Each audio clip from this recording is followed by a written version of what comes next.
तो आज क्या है, आज हमने पढ़ना है इफेक्ट ऑफ एयर पोल्यूशन, ठीक है ना। आज तक हमने पढ़ा एयर पोल्यूशन क्या है, एयर पोल्यूटेंट क्या है, primary air pollutant, secondary air pollutant क्या है। उसके बाद हमने पढ़ा था effect of air pollution on human health. वहां पे हमने कुछ एयर पोल्यूटेंट लिए थे और उनका इफेक्ट देखा था ह्यूमन हेल्थ। तो आज हम डिस्कस करेंगे effect of air pollution on plants और effect of air pollution on environment. तो सबसे पहले प्लांट्स पे क्या करता है, सबसे मोस्ट इंपॉर्टेंट कैरेक्टर आता है इसमें, रिटार्ड फोटोसिंथेसिस। अब ये फोटोसिंथेसिस को रिटार्डेड कैसे बनाता है, देखिए एक मोस्ट पोटेंट एंजाइम इन्वॉल्व होता है फोटोसिंथेसिस में जिसका नाम है रूबिस्टो, राइबोज 1,5-बिस्फॉस्फेट कार्बोक्सिलिक ऑक्सीजन। ये क्या करता है, ये कार्बन डाइऑक्साइड को कैरी ऑफ करता है। क्या होता है कि जब कार्बन डाइऑक्साइड की कंसंट्रेशन ज्यादा बढ़ेगी तो उसकी एफिशिएंसी कम हो जाएगी। जब एफिशिएंसी कम हो जाएगी तो उससे क्या होगा, फोटोसिंथेसिस रिटार्ड हो जाएगी। क्लियर है ये पॉइंट।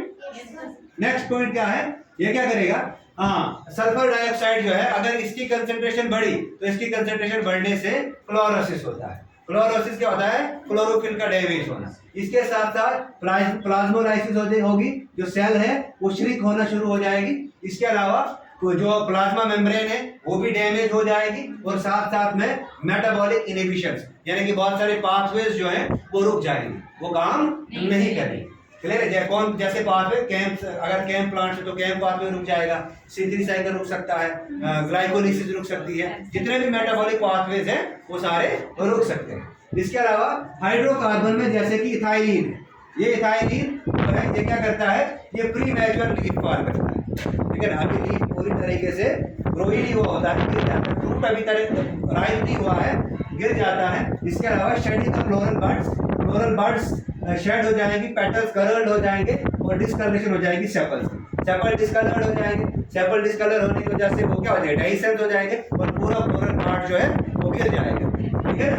ये चीज आती है। उसके बाद जो ओजोन है, ये ओजोन क्या करता है, ये डैमेज करता है क्लोरन कायनों को। जब ये क्लोरन कायनों को डैमेज करेगा तो ये क्या करेगा, लार्ज अमाउंट में फॉलिएज को डिस्टर्ब करेगा। ले रहे।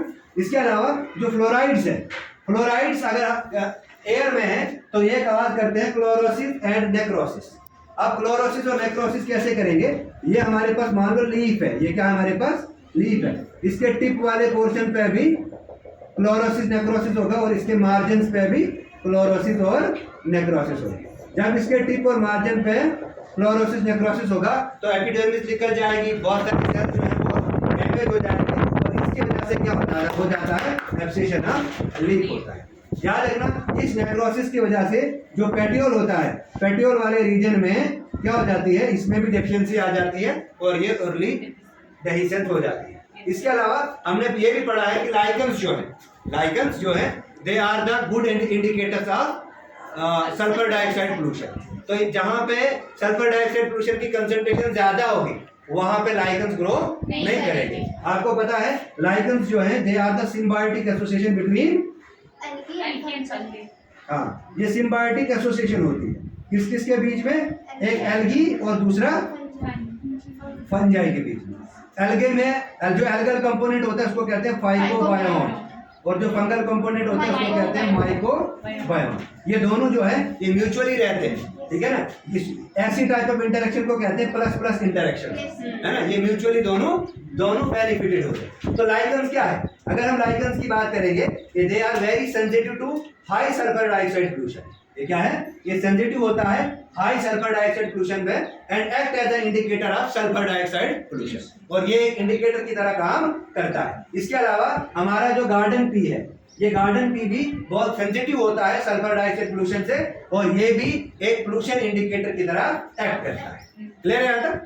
इसके अलावा जो लीव्स के ऊपर वैक्सी कोटिंग होती है, ये वैक्सी कोटिंग भी डैमेज हो जाती है due to various kinds of air pollutants.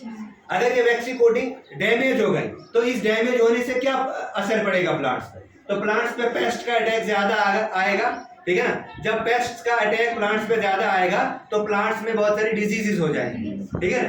Diseases होने के चांसेस ज्यादा हैं और अगर वैक्सी कोटिंग है वो निकल गई तो वैक्सी कोटिंग निकलने से क्या होता है, फोटोसिंथेटिक एफिशिएंसी भी कम हो जाती है, वाटर लॉस ज्यादा होगा और प्लांट विल्ट हो जाएगा, प्लांट ज्यादा समय तक नहीं रह सकता है। क्लियर है ये चीज? उसके बाद नेक्स्ट हमारा effect of air pollution on human health. Sorry on ecosystem. अब इकोसिस्टम पे क्या है, सबसे पहले एयर पोल्यूटेंट की वजह से देखिए, अगर बहुत सारी ऐसी गैसेस हैं जैसे ग्रीन हाउस गैसेस है, सल्फर डाइऑक्साइड है, ग्रीन हाउस गैसेस में मीथेन आता है, नाइट्रस ऑक्साइड आता है, CFC आता है, वाटर वेपर्स आते हैं, ये कंट्रीब्यूट करते हैं ग्रीन हाउस गैसेस के लिए।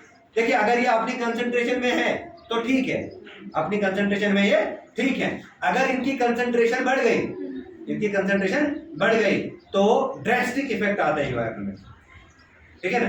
ड्रेस्टिक इफेक्ट कैसे आएगा, ग्लोबल वार्मिंग आएगी, sudden increase in temperature, temperature बढ़ेगा, ग्लेशियर मेल्ट होना शुरू हो जाएगा, ठीक है ना। फ्लड्स आएंगे, ड्राट होगा, कहीं पर ड्राट्स वगैरह कंडीशन आएंगी, ओशन में सुनामी वगैरह आने के चांसेस रहते हैं। इसमें ओशन जो सी लेवल है वो इंक्रीज हो जाता है, सी लेवल इंक्रीज होने से जो भी हमारी कोस्टल एरियाज हैं वो बैडली इफेक्ट होते हैं, ठीक है ना। अब क्या है, इकोसिस्टम क्या हो जाता है, अल्टीमेटली इम्बैलेंस आ जाता है इकोसिस्टम। नंबर सेकंड क्या है, ग्लोबल वार्मिंग। ग्लोबल वार्मिंग ये रीजन मैंने बताया, global warming green house gases की वजह से आता है, और इस ग्लोबल वार्मिंग से ड्रेस्टिक इफेक्ट आता है हमारी लाइफ में, हम सस्टेन नहीं कर पाते, और इकोसिस्टम में भी इसका ड्रेस्टिक इफेक्ट है। उसके बाद बहुत सारे एसिड्स जैसे कि सल्फ्यूरिक एसिड और नाइट्रिक एसिड, ठीक है ना, ये एसिड रेन काज करते हैं, और एसिड रेन से क्या क्या डैमेज होता है, प्लांट लाइफ भी डैमेज होती है, प्लांट के साथ साथ मोनोमेट्स डैमेज होते हैं, और इसके साथ साथ ह्यूमन हेल्थ पे इसका इफेक्ट है। तो अल्टीमेटली इसका इफेक्ट भी इकोसिस्टम पे ही है। उसके बाद अगर आप देखेंगे तो फूड चेन जो है वो एब्रप्टली डिस्टर्ब हो जाती है।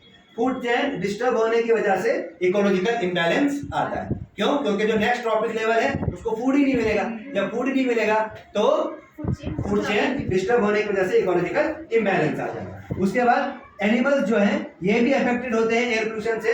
एक तो इनका रिप्रोडक्शन जो है वो डैमेज हो सकता है, और दूसरा रिप्रोडक्शन एब्नॉर्मलिटीज आती है।